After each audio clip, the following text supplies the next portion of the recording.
Today we're going to learn about writing and graphing in slope-intercept form. So we're going to start with these three examples. So we have write the equations of the line in slope-intercept form with the following conditions. So as a reminder, y equals mx plus b. That's my slope-intercept form. M is my slope. B is the y-intercept. So in this first example, it says the slope is -3. So that would mean that my m is -3.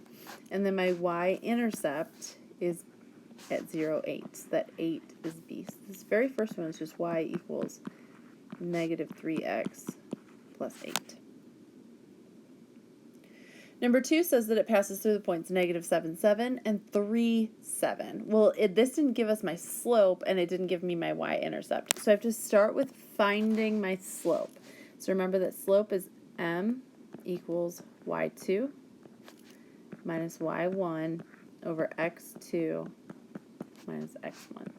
So y2 is 7, y1 is 7, over x2 is 3, minus x1 is -7. So 7 minus 7 is 0.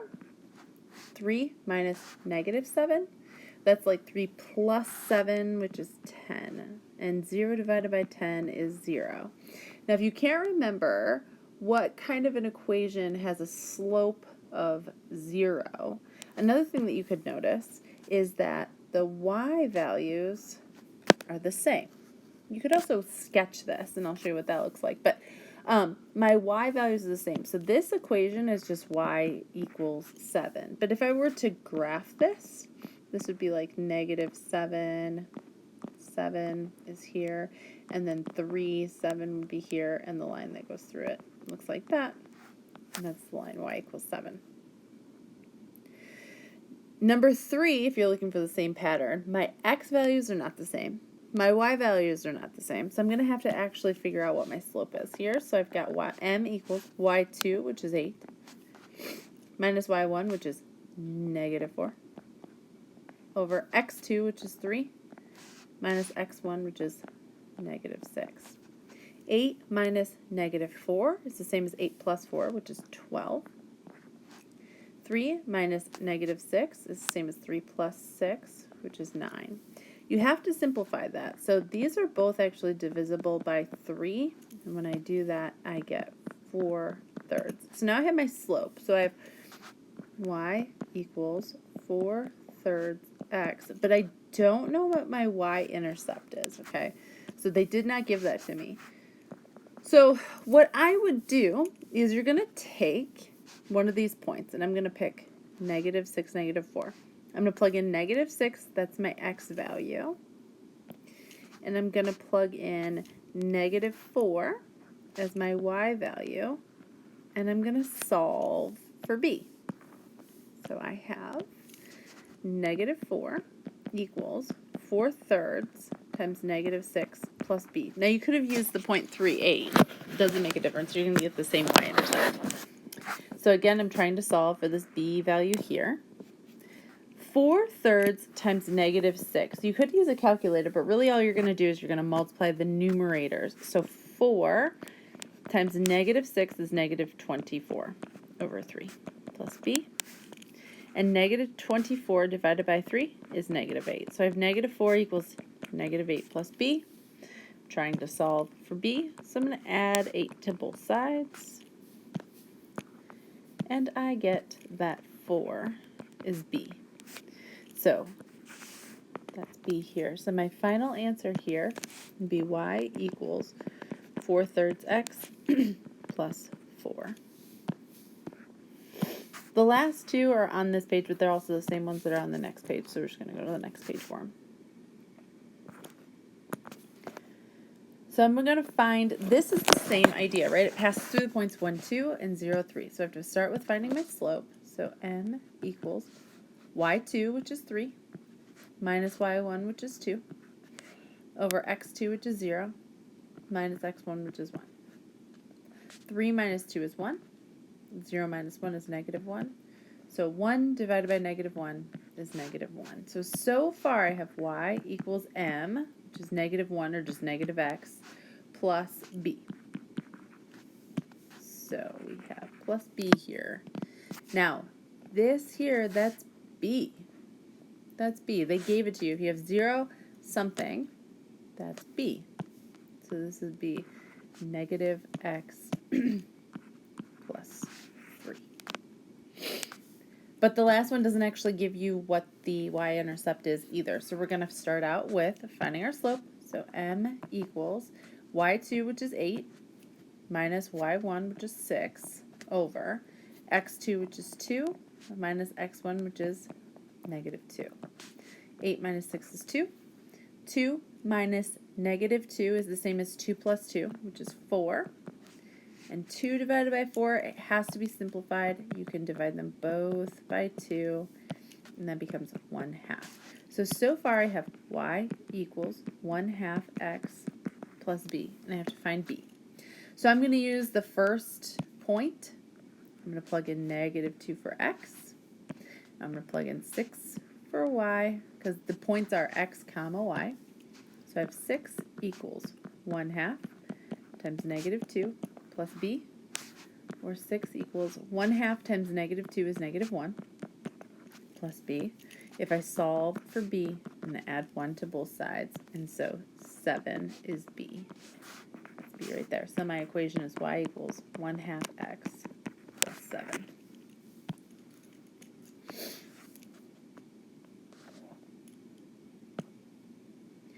So now we're going to look at a graph. It says the graph represents the number of tickets a theater must sell in order to break even. What's the meaning of the x value? So the x value, that's along the x-axis. So it must be something that has to do with adult tickets. I haven't even read the question. When y equals 40. So here's my y values. When y is 40, it's right here. Looks like my x value is right here at 50. So 50 adult tickets, which isn't a very good answer. So 50 adult tickets. Remember that the graph represents the number of tickets a theater must sell in order to break even. So 50 adult tickets must sell in order to break even.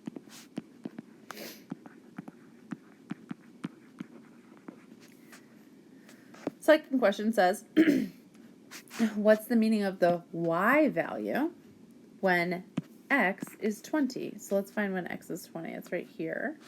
There's x is 20. Let me find it on my graph. Right there, my y value seems to be 100. So it's 100, and my y values are children's tickets. So 100 children's tickets must sell in order to break even.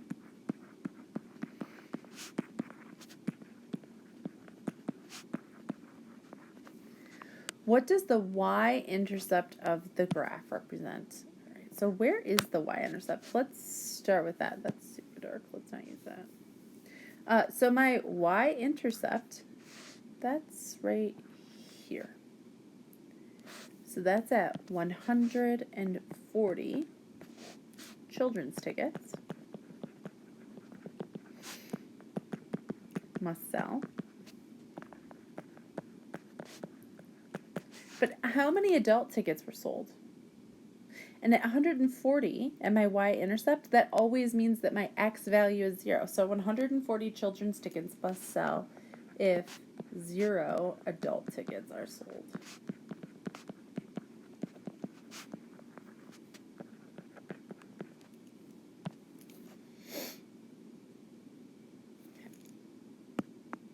All right. Let's look at another example.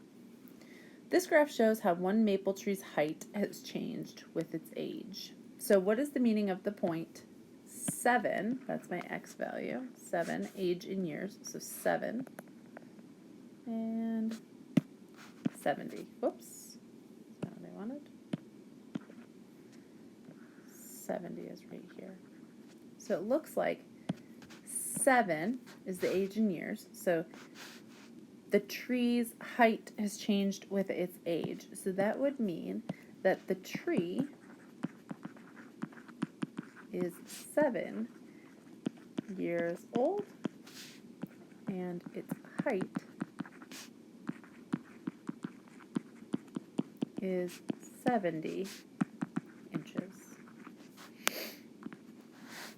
What does the slope of the line represent? So remember that the slope is rise over run, or our change in y over our change in x. Remember that to find the slope you did y2 minus y1 over x2 minus x1. So my y is the height in inches over my change in x, which is my age in years. So this, you could also say, is the height per year. So you can always, this line you can say is per. So this is height or inches per year the tree has grown.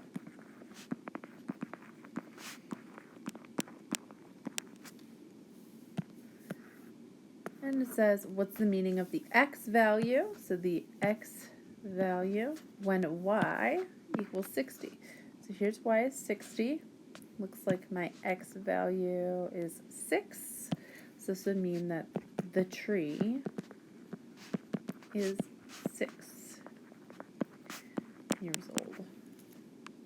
And over here it says, how old was the maple tree when it was 70 inches tall? Well, we just find that that's right up here, and it was 7 years old.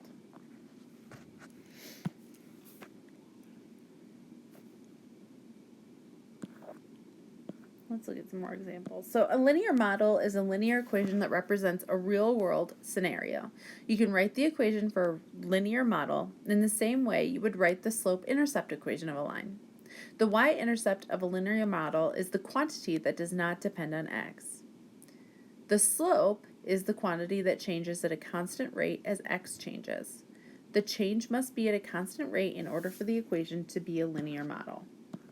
So we're going to keep going here. So example 1.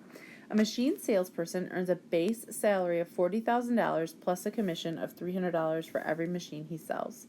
Write an equation that shows the total amount of income the salesperson earns if he sells X machines in a year. So let's just talk about this in words, right? If he sells 0 machines, he makes $40,000. If he sells 1 machine, he makes $40,000 plus $300. So $40,300. If he sells 2 machines, he makes $40,000 plus $300 times 2, right? So what's happened here? So this 40,000, if he sells 3 machines, could also be seen as plus 300 times 0. And this second one could be 300 times 1. So this 1 and 2 and 0, that's here. So my x values is the constant rate of change. So that's that 300. So that's the number of machines sold.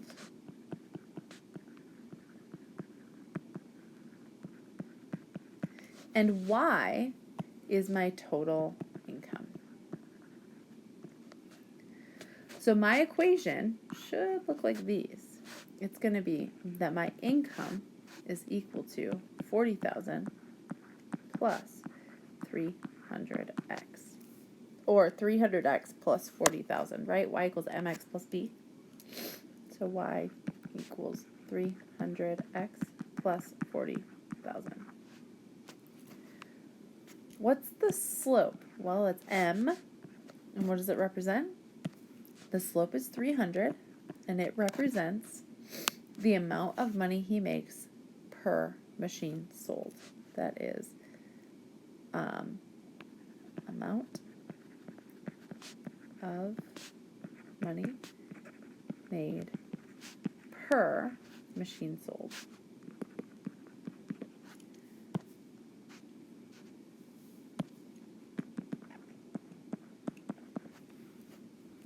What's the y-intercept? Well, that's that b value. That's the 40,000. So the y-intercept is 40,000. And what does it represent? It's his base salary, or it's his total income if 0 machines are sold. It's always when our X is 0, right? Our y-intercept always has to do with when X is 0. How much would the salesperson make if they sold 150 machines? So that would mean that my X value, the number of machines sold, is 150. So I'm going to take Y equals 40,000 plus 300 times 150. And I'm going to find out what that is. So I've got right here, I've got 40,000 plus 300 times 150 is 85,000. So I've got $85,000 is what he made.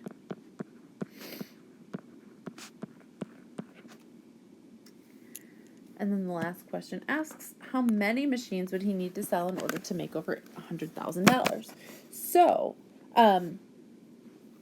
X is the number of machines sold. That's what I'm going to solve for. So I have 100,000, that's his total income, equals 300 X plus 40,000. And I'm trying to solve for X. So I'm going to start out, I'm going to subtract 40,000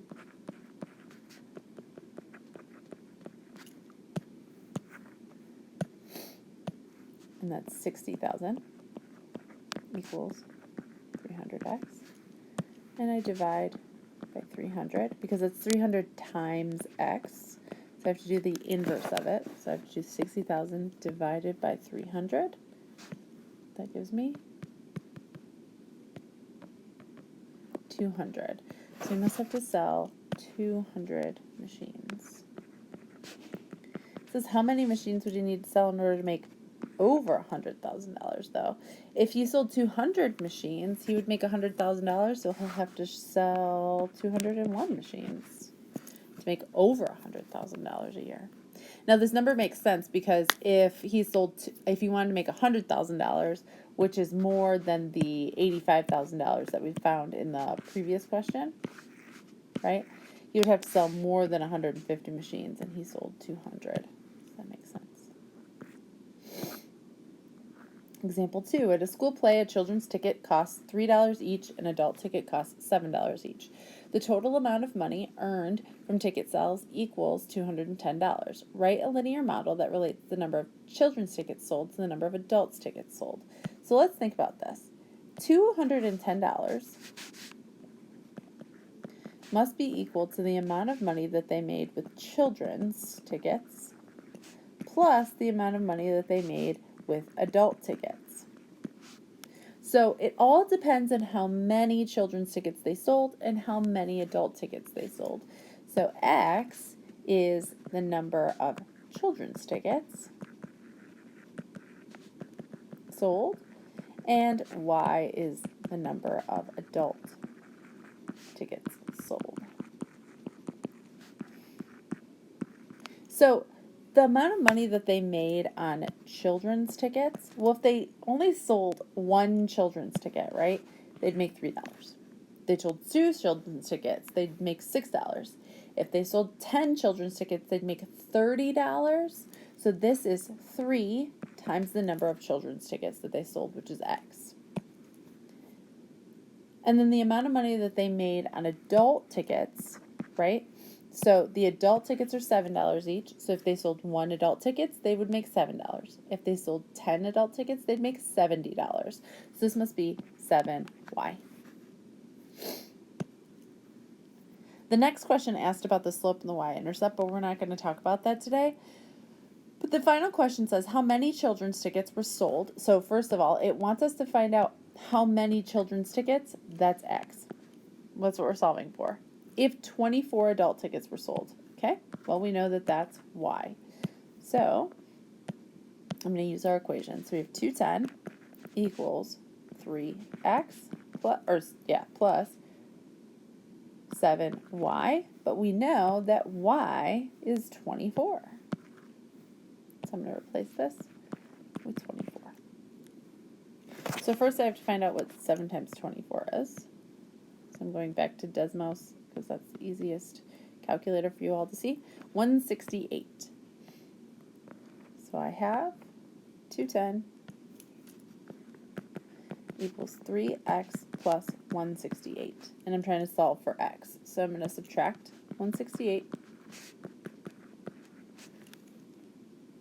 which would be 42, equals 3x. Divide by 3 because that's 3 times x, right? So I have to do the inverse, which is division. And 42 divided by 3 is 14. So 14 is x, which makes sense. It should be a whole number, or it should be a whole number. So they need to sell 14 tickets.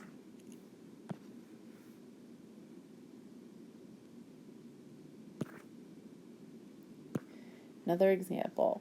Lynn is tracking the progress of her plant's growth. Today the plant is 5 centimeters high. The plant grows 1.5 centimeters per day. Now notice, per day, that's going to mean slope. That per word is going to mean slope. Write a linear model that represents the height of the plant after d days. So the height of the plant is going to be 5 plus 1.5d. Because it's going to grow 1.5 centimeters every day. That's my slope, and 5 is where we started. That's our y-intercept, is 5. What will the height of the plant be after 20 days? Well, that would mean that 20 is going to be our d here. So we've got y equals 5 plus 1.5 times 20. Or y equals 5 plus 1.5 times 20 is 30. So 5 plus 30 is 35 centimeters high.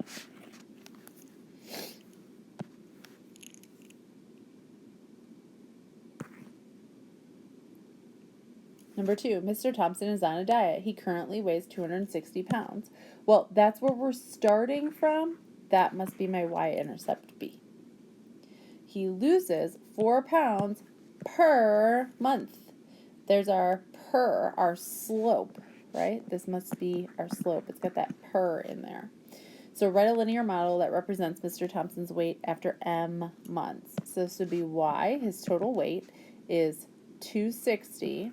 Now, he's losing 4 pounds per month. So he's subtracting 4 pounds every single month. So this is going to be minus 4m, not plus 4m, because that would mean he was gaining weight.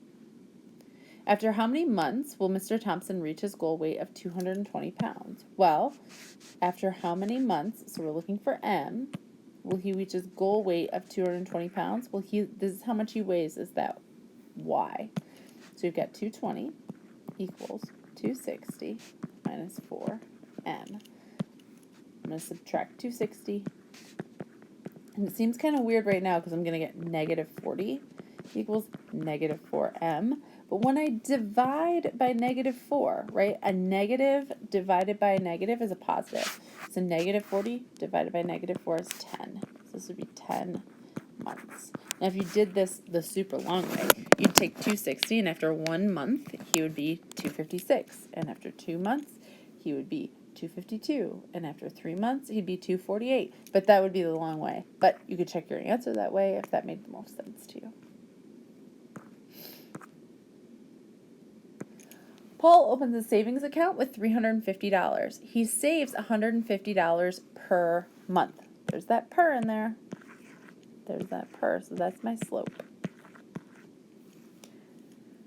So he's starting here with $350. That's my B. That's my starting amount.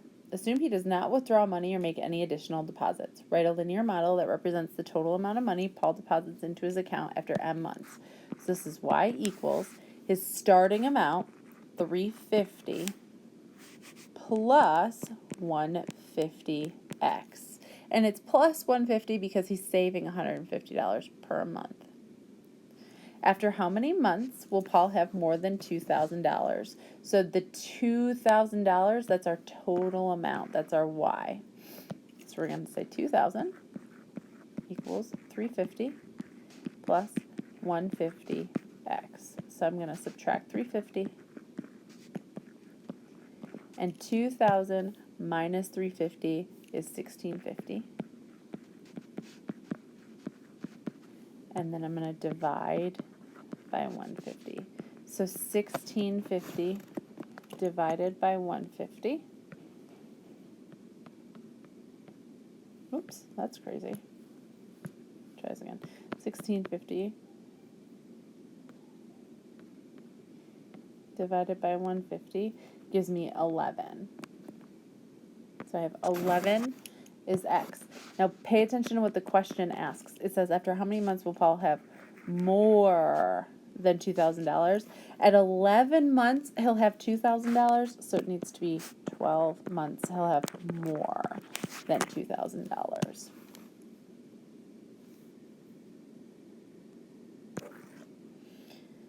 Last question. The population of Bay Village is 35,000 today. Okay, so this is our starting amount. That's B. Every year, the population of Bay Village increases by 750 people. That is M. That's what we're increasing by.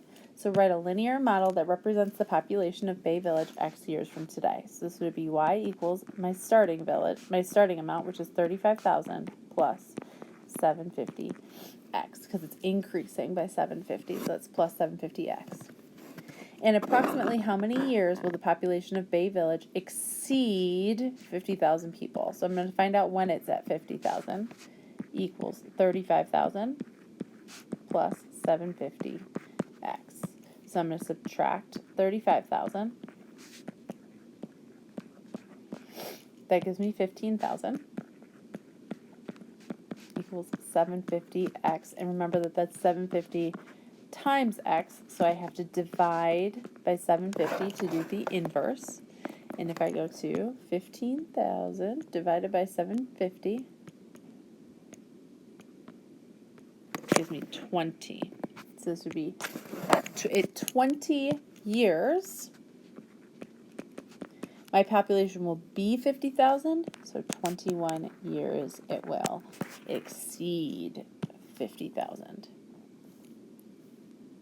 So as kind of like a overall, it's Y equals MX plus B, where B, that's my starting amount.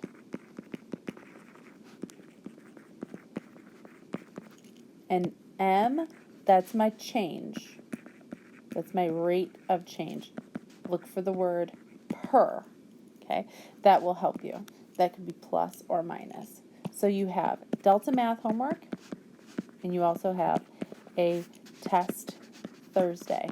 And if you need individual help or help as a group, it doesn't matter to me, you can jump on to Teams from 4 to 5 p.m. using the link that's in CTLS or the one that I emailed you.